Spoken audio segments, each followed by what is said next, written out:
ఆంధ్రప్రదేశ్కి 4 రాజధానులు ఉండొచ్చంటూ గతంలో సంచలన వ్యాఖ్యలు చేసిన బీజేపీ రాజ్యసభ సభ్యుడు టీజీ వెంకటేష్ మరోసారి ఆసక్తికర వ్యాఖ్యలు చేశారు. రాజధాని వికేంద్రీకరణతో అన్ని ప్రాంతాలు అభివృద్ధి చెందుతారన్న ఆయన విశాఖలో సచివాలయం పెడితే రాయలసీమ ప్రజలు చాలా ఇబ్బంది పడతారని వ్యాఖ్యానించారు. రాయలసీమ నుంచి విశాఖపట్నంకు వెళ్లాలంటే చాలా కష్టమని ఆయన అన్నారు.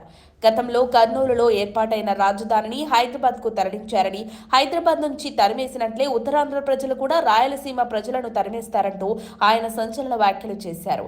అమరావతి విశాఖపట్నంలో హైకోర్టు బెంచ్ ఏర్పాట్లు చేసినట్లే కర్నూలులో అమరావతిలో మినీ సచివాలయం ఏర్పాటు చేస్తే బాగుంటుందని ఆయన డిమాండ్ చేశారు.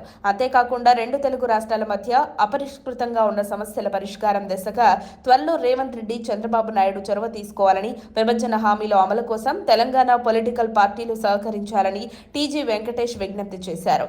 ఈ రోజు శుక్రవారం కర్నూలులో మీడియాతో చిట్చాట్ చేసిన ఆయన ఆంధ్రప్రదేశ్ పారిశ్రామికవేత్తలు తెలంగాణలో ట్యాక్సులు కడుతున్నా అందులో ఆంధ్రప్రదేశ్కి రావాల్సిన షేర్లు రావడం లేదన్నారు.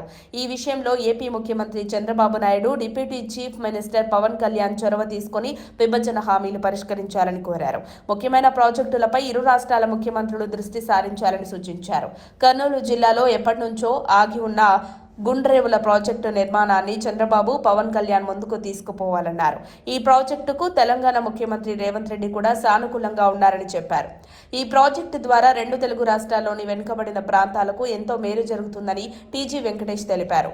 ఆంధ్రప్రదేశ్ కంటే తెలంగాణ ప్రాంతమే ఎక్కువ అభివృద్ధి చెందిందని, కానీ తప్పుడు ప్రచారంతో రెండు రాష్ట్రాలుగా విభజన చేశారన్నారు. ఇప్పటికైనా మాకు న్యాయం జరిగేలా చూడాలన్నారు. ఢిల్లీలో ఏపీకి గెస్ట్ హౌస్ లేదు, ఆంధ్రాకు తెలంగాణ నుంచి రావాల్సిన విద్యుత్ బకాయిలు రాలేదు, ఇంకా కొన్ని ఆస్తులు ఉమ్మడిగానే ఉన్నాయి, ఇవేవి ఇంకా పరిష్కారం కాలేదు. రాబోయే రోజుల్లో ఇరు రాష్ట్రాల ప్రజల మధ్య ఘర్షణ తలెత్తకుండా ఉండాలంటే వెంటనే వీటికి పరిష్కారం చూపాలన్నారు. తెలంగాణ విభజనకు ఆనాటి ముఖ్యమంత్రి వర్యులు కొణిజేటి రోశయ్య మద్దతు తెలపలేదని ఈ సందర్భంగా గుర్తు చేశారు బీజేపీ రాజ్యసభ సభ్యుడు టీజీ వెంకటేష్. మరిన్ని అప్డేట్స్ కోసం మా కాయ్ టీవీని సబ్స్క్రైబ్ చేసుకోండి. మా వీడియో కనుక మీకు నచ్చినట్లయితే లైక్ చేయండి, షేర్ చేయండి. మీ విలువైన అభిప్రాయాలను కామెంట్ బాక్స్లో తెలియజేయండి.